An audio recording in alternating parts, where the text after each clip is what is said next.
Кренвиршите, царевицата и чушката се мажат с зехтин и се пекат на грил тиган от всички страни.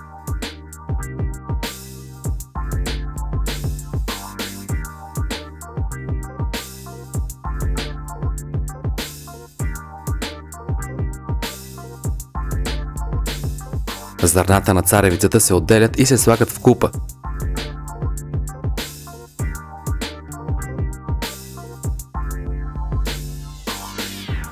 Прибавят се чушката и кренвиршите, нарязани на кръгчета.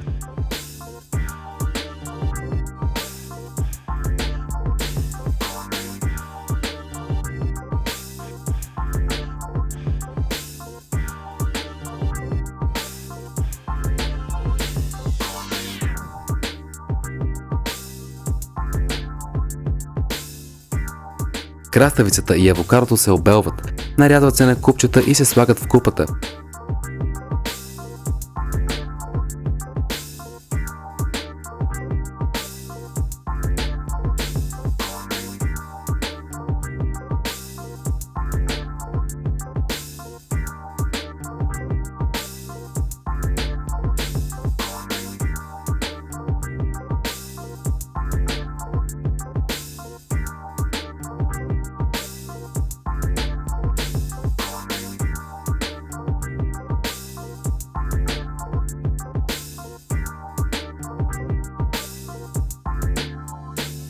Добавят се разполовените домати и отцедения боб.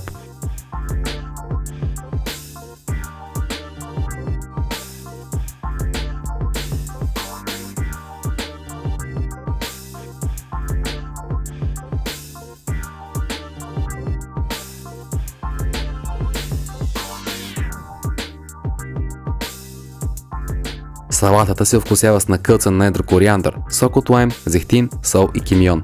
Разбърква се и се поднася.